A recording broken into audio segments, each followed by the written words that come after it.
ভাই এবং বোনেরা, যে যেখান থেকে দেখছেন, আপনাদের সবার নিকট আমার একটাই রিকোয়েস্ট থাকবে, এই জুয়া খেলা বন্ধ করুন। আপনারা অনেকেই মনে করছেন একটি হালাল, এটি কখনো হালাল হতে পারে না।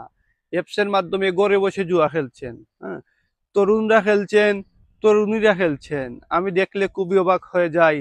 আপনারা অনেকেই দেখছেন, কিন্তু আজ আমরা কথা বলছি না, দিনে দিনে আরো এদের সংখ্যা বাড়ছে। বাংলাদেশ সরকারের কাছে আমার একটি দাবি, এ ধরনের যত ওয়েবসাইট অ্যাপস আছে সবগুলা বন্ধ বন্ধ বন্ধ বন্ধ করতে হবে। আমরা পূর্বে দেখেছিলাম, অনেকে বলেছিলেন এ ধরনের অ্যাপস বাংলাদেশ থেকে তুলে দেওয়া হবে। কই, এখনো তো তুলে নেওয়া হলো না কেন, আমরা জানতে চাই। এটা শুধু আমার কথা নয়, এটা দেশের কথা। আমাদের বর্তমান প্রজন্ম ধ্বংসের দিকে যাচ্ছে, ওরা নিজেরাই জানে না কি পরিমাণ বিপদ তারা ডেকে আনছে।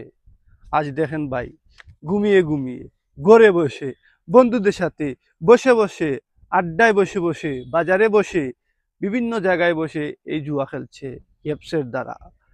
এটা বাংলাদেশ থেকে খুবই দ্রুত বন্ধ করতে হবে। আমাদের একটাই দাবি, আমরা পেরেছি, আমরা পারবো, আমাদেরকে পারতে হবে, নয়তো আমাদের এই বর্তমান প্রজন্ম ধ্বংসের দিকে চলে যাবে। আপনাদের সবার নিকট আমার অনুরোধ রইল, প্রিয় ভাই, প্রিয় বোন, কোথায় থেকে দেখছেন সেটা বড় কথা নয়, দেশ থেকে কিংবা প্রবাস থেকে আওয়াজ তুলুন, জুয়াকে বন্ধ করুন। ধন্যবাদ।